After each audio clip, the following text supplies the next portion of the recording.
Bem-vindos à apresentação sobre a era fordista e a concorrência oligopolista.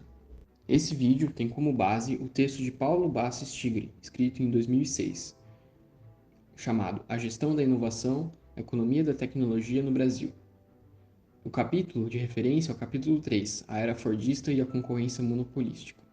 Meu nome é Gabriel e eu estou apresentando em nome da minha equipe. Inicialmente vamos abordar sobre o livro. Qual o conteúdo do livro de Paulo Bassis Tigre? É sobre a gestão da inovação.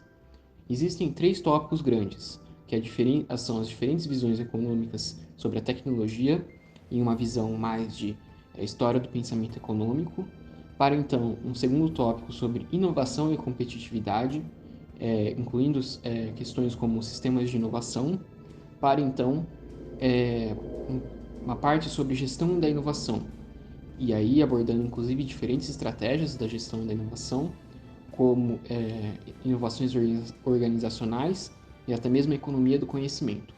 O vídeo, no entanto, é sobre o capítulo 3, que aborda os seguintes assuntos: as principais tecnologias da era fordista e seus impactos no sistema produtivo, a teoria da firma e a integração com as inovações, Penrose e seu trabalho quanto a teorizar a ligação da tecnologia e o crescimento da firma, Schumpeter e seu pensamento quanto à concorrência e a famosa destruição criadora, o progresso técnico na economia convencional, por fim, uma síntese do capítulo feita pelo próprio autor, e então leituras complementares recomendadas pelo autor.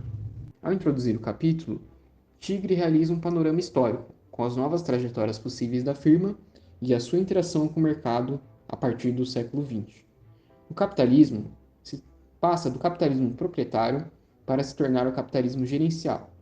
Como ocorre esse fato? Ocorre a partir principalmente de três qualidades, que a grande empresa industrial possui agora em suas mãos a difusão de tecnologias, a ampliação da escala da sua produção e uma nova dimensão geográfica, em um sentido de globalização. Agora, essa grande empresa industrial passa a ser componente da concentração econômica e gera estruturas de mercado que podemos chamar de oligopólios.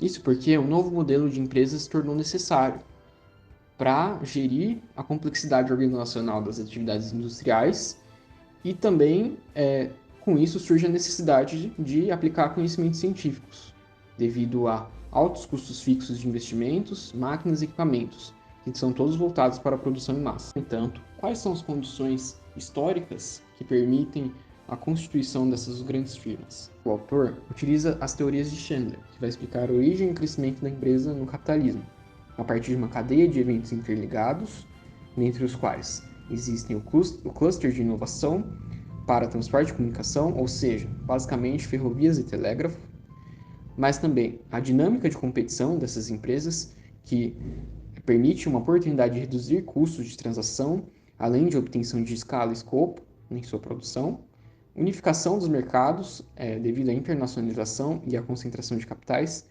e também trata essas inovações como uma revolução. Dessa forma, quando os elementos anteriores somados à eletricidade, o motor a combustão e as inovações organizacionais, agora difusas, permitem o crescimento e a origem das empresas. A eletricidade entra como um componente-chave. Por quê? Porque a eletricidade tinha sido inventada no século XIX e junto com inovações complementares. No entanto, os seus impactos econômicos, inclusive no surgimento de novas empresas, só foram sentidos a partir do século XX, com a difusão da infraestrutura necessária. E, nesse sentido, a eletricidade permite a origem de sistemas integrados de produção, como, por exemplo, a linha de montagem, que permite justamente a ampliação de escala. E, além disso, as grandes firmas e seus inventores empresários, que formam firmas em modelos de oligopólio, constituem um mercado, como, por exemplo, a Siemens, Grambel, Edison, Thomson e Westinghouse. Dessa forma, podemos dizer que o setor elétrico já nasceu oligopolizado. O motor a combustão, por sua vez, resultará na produção de automóveis, tratores, caminhões e aviões, que serão dispersos entre países como Estados Unidos, França e Alemanha. Nesse sentido, a indústria nasce competitiva, especialmente no território dos Estados Unidos. No entanto, com o passar das décadas, consolidam oligopólios como a Ford e a General Motors. O sucesso desse mercado, inclusive, deu origem às petroleiras. Dessa forma, existe a presença de integração vertical das atividades de exploração, transporte, refino e distribuição. O terceiro fator está na administração científica, por vezes chamados de Fordismo-Taylorismo, onde a produção em massa é racionalizada em um sistema gerido por leis científicas. Dessa forma, existe a elaboração de regras técnicas e normas fundamentais para o trabalho industrial, com análises metódicas do trabalho, a padronização e também o controle quantificado, baseados principalmente na divisão e especialização do trabalho. O método ele foi implementado por Ford e a sua implementação reduziu o tempo médio de mão de obra para fabricar um automóvel padronizado em uma grande quantia. Além disso, temos a integração vertical das atividades, que são encadeadas em unidades distintas. Além disso, a organização multidivisional das grandes firmas permitiu a eliminação de deseconomias internas de escala, com executivos responsáveis pelas suas divisões. Dessa forma, as empresas também se tornam globais e, com a formalização do P&D, pequenas empresas se tornam entidades de desenvolvimento de novas tecnologias, em especial com vínculos com universidades. E vale citar que esse tipo de organização permitiu o surgimento de semicondutores e computadores. Dessa forma, a inovação surge como um elemento central para essa nova teoria da firma. Essa nova teoria da firma surge a partir da observação da dinâmica competitiva dos setores industriais e coloca em xeque as teorias econômicas neoclássicas da concorrência perfeita. De forma que Sraffa, em 1926, coloca que a noção de rendimentos decrescentes é inadequada para explicar o grande crescimento das empresas. Sendo assim, o processo competitivo industrial foi marcado pela heterogeneidade dos produtos e, portanto, inovações como fator-chave, diferente da homogeneidade de commodities. Robson, por sua vez, em 1933, escreve que a teoria da concorrência imperfeita, que explica que cada firma com o monopólio de seu produto possui condições de afetar os seus preços, ou seja, tem poder de monopólio. Dessa forma, o oligopólio acaba sendo identificado como a forma mais típica de estrutura de indústrias. Robinson ainda coloca que existe a teoria da concorrência monopolista, onde a firma vira o protagonista de acordo com a sua política de vendas e a diferenciação dos seus produtos, incorporando variáveis anteriormente exógenas nos modelos neoclássicos. Né? Stadio, por sua vez, coloca que consegue acumular evidências empíricas sobre o oligopólio em níveis de setores industriais, reconhecendo o papel da propaganda, por exemplo. Estruturas de mercado são explicadas pelas assimetrias das firmas, ou seja, com diferentes são. As empresas com menores custos e margens de lucros maiores são, segundo Stadio, as que mais têm possibilidade de crescer ao longo prazo. Essa nova linha teórica, sendo construída em meados do século XX sobre as estruturas de mercado, os oligopólios das grandes firmas, por coincidência, atingem perto da visão de tendência histórica que Marx possuía sobre os oligopólios dentro do capitalismo. No entanto, se distingue quanto à visão da importância dessa grande empresa. Schumpeter, por exemplo, coloca que a grande empresa ela é importante por conta dos altos custos de P&D e essa concentração da produção acaba ajudando no progresso técnico. Não para por aí. As teorias das firmas posteriormente são enriquecidas pelas contribuições de teóricos organizacionais, psicólogos industriais e sociólogos. Por exemplo, existe o behaviorismo nas firmas, que explica que as decisões da firma ocorrem de acordo com seus subgrupos, que, por sua vez, possuem objetivos próprios, né? E cada grupo também possui sua própria capacidade de negociação. Sendo assim, se torna importante pensar no papel do conhecimento para a firma. E é sobre esse assunto que Penrose escreve. Penrose descreve que o conhecimento permite não só a oportunidades novas produtivas, como é o exemplo de P&D, mas também um caráter único à firma. O conhecimento ele é formalizado através de documentos e fala, mas também com conhecimento prático. Ou seja, ele aumenta com a experiência do profissional e potencializa a capacidade de adquirir o conhecimento a partir dessa experiência. E esse conhecimento ele é específico a um contexto. Dessa forma, Penrose antecipa o conceito de conhecimento tácito. E a dinâmica competitiva vai depender justamente dessa capacitação tecnológica e gerencial, do uso dos recursos de conhecimento. Isso porque, conforme ela explica, uma ideia produzida ou uma decisão tomada gera um valor que não pode ser produzido. Não há uma curva de oferta ou função de produção para essas decisões.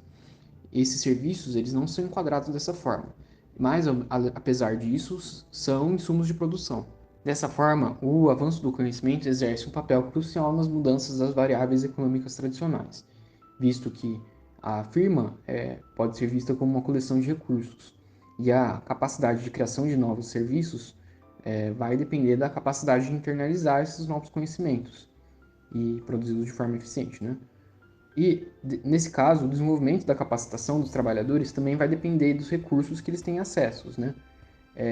E, por sua vez, o sucesso da empresa no mercado não vai depender de 100% dos fatores externos, pois vai ter diferentes formas de uso e incorporação desses conhecimentos de acordo com a capacitação dos trabalhadores, né? O autor também utiliza Schumpeter para descrever o tema. Schumpeter possui uma visão positiva do capitalista e do empreendedor. O empreendedor seria aquele que busca o lucro monopolista. Ele pode investir em ativos financeiros, imobiliários e não está restrito a investir em capital de produção. O empresário inovador, por sua vez, tem um papel diferente do capitalista, que vai buscar só a renda fiduciária. O empresário inovador ele vai dinamizar a economia por meio da inovação. O empreendedor ele vai exercer um papel positivo para o crescimento nesse sentido. A visão entra em contraste com o capitalista explorador de mais-valia desenvolvido por Marx. Nesse sentido, o empresário schumpeteriano é visto como agente do desenvolvimento. Além disso, Schumpeter busca compreender o sistema econômico como um todo. O capitalismo, para Schumpeter, é um processo que não é estacionário, e sempre há mudanças econômicas. O impulso fundamental para essas mudanças são justamente as inovações, os novos bens de consumo, os novos métodos de transporte e produção, novos mercados, novas formas de organização industrial e que estão num ciclo de criação e destruição constante. O processo de desenvolvimento econômico, nesse sentido, é entendido como um fenômeno qualitativamente novo, não se limitando ao crescimento derivado do aumento da população e da riqueza. As inovações, então, visam principalmente criar novas necessidades de consumo. Podemos pensar nisso, por exemplo, em inovações de marketing, onde há a criação de novas necessidades de consumo. Já o desenvolvimento para Schumpeter vai derivar do emprego de recursos diferentes, ou seja, as inovações, para produzir um resultado distinto que é descontínuo em relação aos anteriores.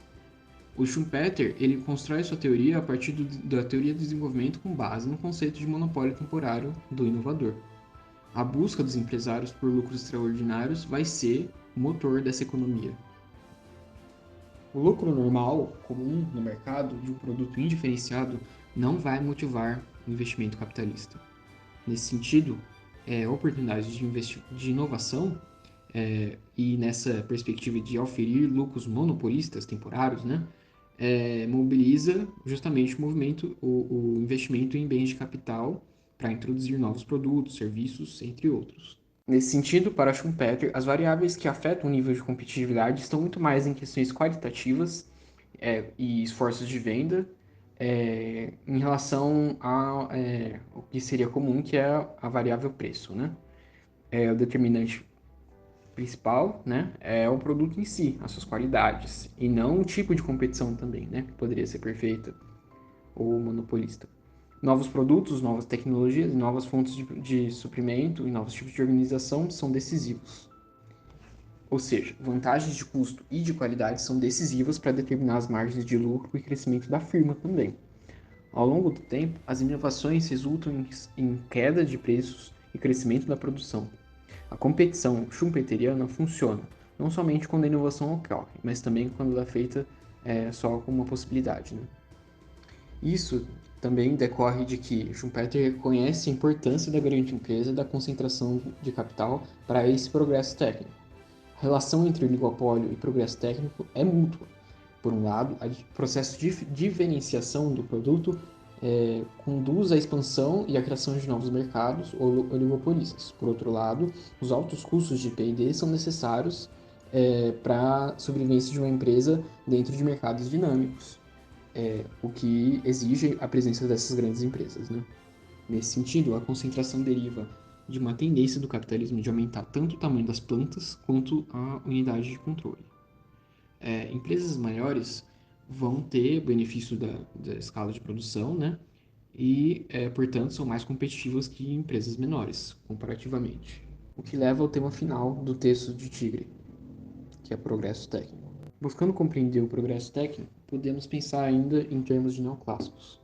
A tecnologia, segundo os neoclássicos, seria o conjunto de todos os possíveis métodos de produção. É uma forma eficiente de combinar fatores produtivos em uma proporção para realizar uma determinada produção. Por isso, a função da produção é um fator determinante atrelado às tecnologias. Existe uma relação entre a quantidade produzida de um bem e os insumos utilizados no processo. Mudanças tecnológicas provocam um aumento na quantidade produzida com as mesmas quantidades de insumo. Ou seja, passando para o modelo, podemos ver que ocorre um deslocamento na isoconta de produção. Ocorre como na figura, onde x2 pode produzir a mesma quantidade de x1, mas numa configuração mais eficiente, utilizando menos fatores. No entanto, é importante salientar que a função produção possui hipóteses simplificadoras, como, por exemplo, que mudanças tecnológicas são neutras. Ou seja, o deslocamento da isoconta de produção não vai modificar a inclinação das curvas onde a produção marginal de ambos os fatores se incrementa na mesma magnitude. Posteriormente, começou a ganhar mais relevância ao analisar o comportamento da firma em relação às mudanças tecnológicas e de mercado, sobretudo a gestão e inovação. Por isso que, posteriormente, Arrow, em 1962, cria um modelo de incitação, com uma análise da inovação em diferentes cenários de incentivo, a concorrência pura e monopólio sendo os casos mais extremos. A conclusão que ele chega é de que, em situação de monopólio, as empresas não têm incentivo para investir em P&D, por conta do sobrelucro já existente. Agora, no cenário de concorrência, existe a necessidade de investir em P&D, pois a necessidade de inovar existe para aumentar a margem de lucro da empresa. O modelo de Arrow possui também hipóteses simplificadoras e, segundo o Tigre, que é o autor, possui pouco realista para analisar o processo de inovação. Existe também uma dificuldade em quantificar mudanças tecnológicas. Os avanços do conhecimento e da tecnologia são dificilmente quantificados de forma direta. A solução, nesse sentido, seria medir a mudança tecnológica pelos seus impactos na economia, através da produtividade total dos fatores, ou seja, em uma escala macroeconômica. Levando em consideração que o aumento do capital de trabalho não explica todo o crescimento, a taxa de mudança na produtividade se torna, nesse sentido, o resíduo de outra equação, a da produtividade total dos fatores. E essa seria a fórmula de produtividade total dos fatores, representada pela letra P, que seria o índice de produção. Já o L, o índice do insumo trabalho, um K, o índice do insumo capital. Alfa e beta seriam os coeficientes dos seus respectivos insumos. Esse tipo de formalização ele pode ser utilizado ainda hoje para explicar o cálculo do aumento de produtividade. No entanto, o autor deixa claro que existem falhas e simplificações quanto à mudança tecnológica citadas anteriormente. As considerações finais do grupo são as seguintes. O autor é uma referência quanto a inovações na economia e o seu livro de 2006 é um destaque para introduzir esses temas que foram apresentados. Atualmente, o autor tem trabalhos mais novos, né? Expande o conhecimento econômico para as inovações e serviços, inclusive em trabalhos bem recentes, né? Em especial quanto aos serviços intensivos em conhecimento, as KIBs, mantendo o seu interesse nesse sentido na gestão de conhecimento, que é a parte final do seu livro.